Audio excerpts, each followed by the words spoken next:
You have all been able to see for yourselves the kind of atrocities that have been meted on hapless Kenyans. It's a sad moment that we are witnessing this 60 years after independence. The kind of cruelty that has been exhibited by state agents or people calling themselves state agents is something that was never witnessed even the darkest moments of our colonial history. It's also important to note that the names you have seen scrolling on the screens are basically some of the names that we've been able to document so far.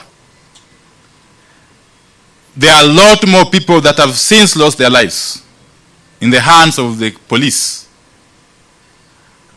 whose names we are yet to document. There are also a lot more people who have suffered injuries and are lying either in hospitals or in their homes, whose details we are yet to document. There are equally a lot more people who, as we speak, remain unaccounted for. And in the fullness of time, we shall be able to have a clearer picture. So this is work in progress. But we must say that this is a really most unfortunate situation that we find ourselves in this country. In this country. And in order to continue to immortalize those who have lost their lives, because we believe strongly that their deaths shall not be in vain, that however long it takes, those who are responsible for these unfortunate and premature deaths shall be held to account. It doesn't really matter how long it takes. It doesn't really matter. And this warning should go out to William Ruto and his surrogates, that Kenyans shall not rest easy until the perpetrators of these heinous crimes are eventually brought to book.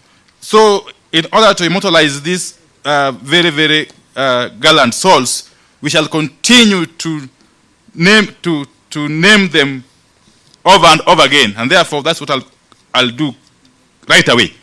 Let me once again go through the names of those who have lost their lives very quickly.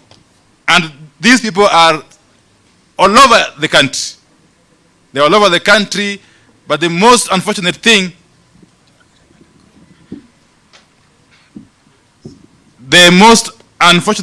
is that all these deaths have been caused by police weapons. All these deaths, without exception.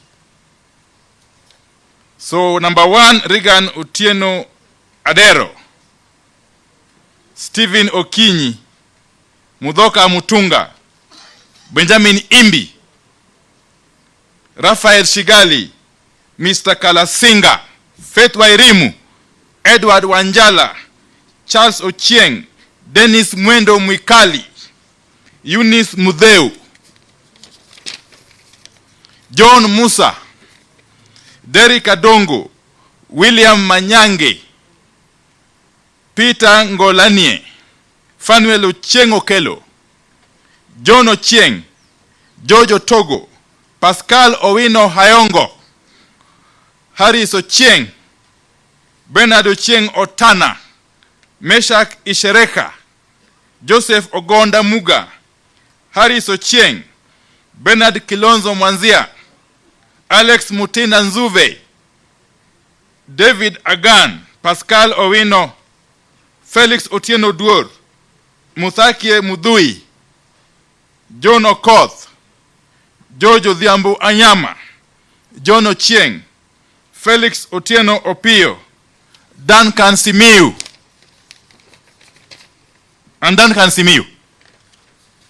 and a lot more, of course, who have suffered various forms of injuries, whose names I want to repeat for sake of time.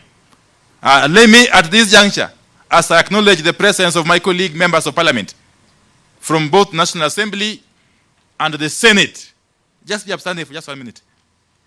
Members of the National Assembly and Senate.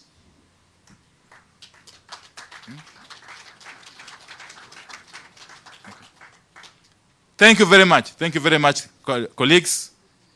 I will be asking on your behalf the Honorable Mishi Mboku, the Honorable Commissioner Mishi Mboku, to come forward and make some very, very few remarks before we can proceed